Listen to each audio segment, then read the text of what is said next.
Encounter news, अब लेंगे हर खबर की खबर।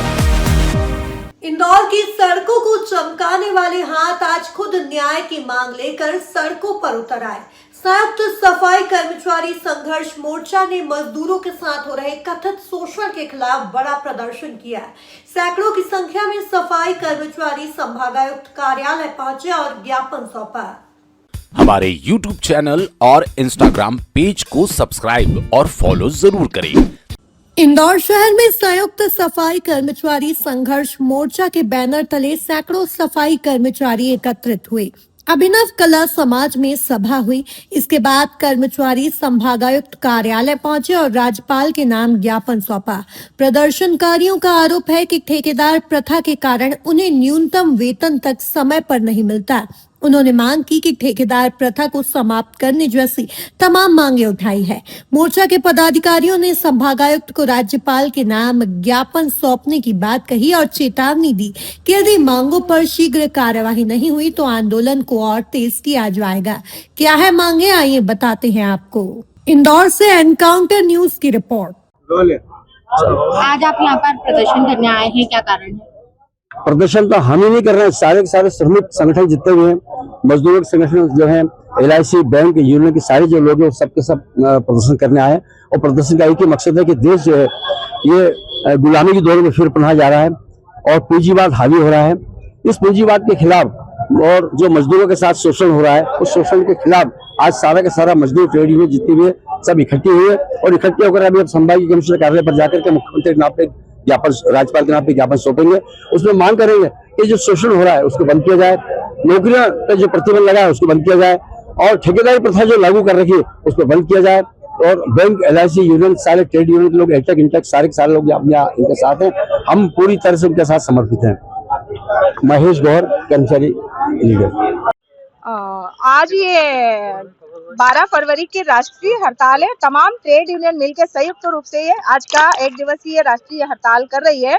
और 21 नवंबर को जो केंद्र सरकार ने 4 श्रम संहिताओं को लागू किया है, पुराने श्रम कानूनों को खत्म करते हुए, इसी के विरोध में है। मजदूर, किसान और स्कीम वर्कर्स के विरोध में ये 4 श्रम कानून लाए गए हैं। चूंकि हम आशा कार्यकर्ता हैं, पर्यवेक्षक बहनें हैं जो स्वास्थ्य विभाग की रीढ़ की हड्डी के रूप में लगातार कार्य कर रही हैं। 25 सालों से देश और समाज की सेवा कर रहे हैं। महामारी के दौर में भी हमने हमारे देश की तहे दिल से सेवा की है। परंतु इस देश की विडंबना ये है, जिस देश में कहा जाता है महिलाओं का सम्मान किया जाए, महिलाओं का विकास किया जाए, पर जितना शोषण भारत देश में तमाम 10 लाख आशा कार्यकर्ताओं के साथ किया जा रहा है, उतना शोषण किसी अन्य देशों में कभी नहीं किया गया। हमारी मांगे ये है कि लगातार हम 20 वर्षों से देश में आशा के रूप में कार्यरत है और पिछले 20 वर्षों से मध्य प्रदेश में तो बीजेपी शासन का ही सरकार का रहा है राज्य। तो 20 वर्षों में आशा कार्यकर्ताओं को शासकीय कर्मचारी तो छोड़िए, एक मजदूर का दर्जा भी नहीं दिया गया है।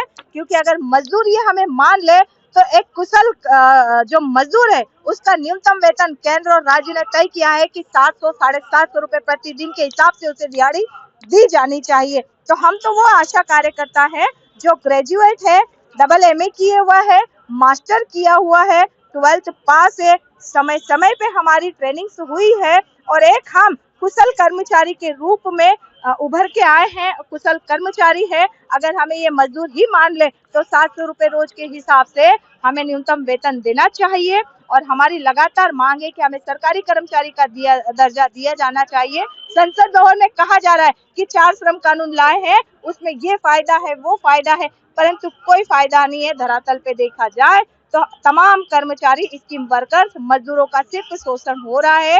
हमें हमारा यूनियन बनाने के अधिकार भी छीने जा रहे हैं। हमें मजदूर ही मान लिया जाए केंद्र सरकार तो हमें 26,000 रुपए वेतन उन्हीं के हिसाब से होगा, अगर ये इनके शब्दों पे गौर करे तो।